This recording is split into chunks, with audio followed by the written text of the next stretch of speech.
So hello, what's up mga guys? Ako si Miss Cole. Gusto ko kayong turuan kung paano mag-cooking at paano mag-level up agad na mabilis yung adventure handbook nyo. So yung adventure handbook ko ngayon ay 21 na. At ngayon pupunta tayo sa cooking, isa sa mga mabilis magpa-level para magkaroon tayo ng may adventure class din na tayo na quest. So pupunta na tayo ngayon. Ito sa mapa, yan. Dito tayo. Pizza. Pupunta tayo doon. May kapag palang quest ngayon.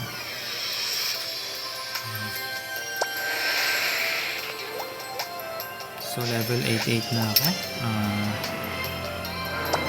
Day 6. So bukas may costume na.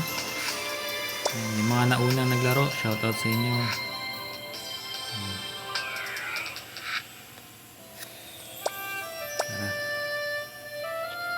Mabilis lang to, magluluto lang tayo.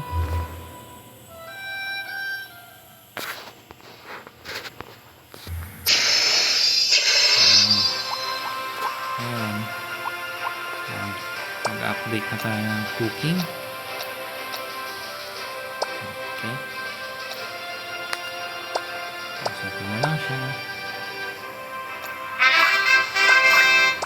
Level 8 cookbook na tayo. So pwede na tayong tumaas ng hanggang 6 na pagkain yung kakainin natin. Pwede kayo magluto dito. Tapos ito, makikita mo yung mga ingredients dito. So na-unlock ko na sila pero level 1 pa lang silang lahat. Ngayon na-unlock ko pa yung iba. Ayan.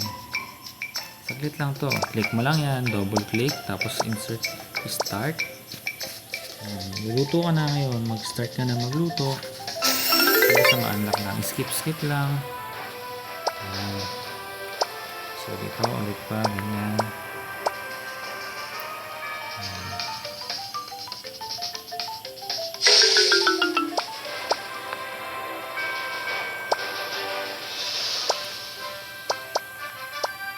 Skip mo lang. Bilis lang yan. Medyo matagal lang yung oras pero kaya to siguro. Sige, pabilisin na natin. So ayan. Last. Okay, wala akong 4-leaf clover. So ganyan lang muna tayo. So cookbook. Yan. Click mo lang yan. Level 22 na yung adventure handbook natin. So pwede na tayo mag class adventure din mamaya.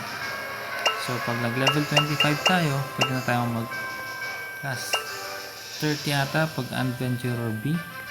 Level 30 I don't think. So ayan, 23 na tayo. Ang daming XP nakukuha rito mga lods. Pwede. So ayan, mas marami na tayo makakain pagkain. So subukan natin. Okay. Dito, yan. So susubukan kong kumain ng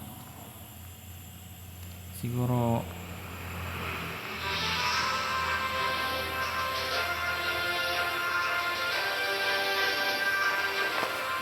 makikita mo naman dito.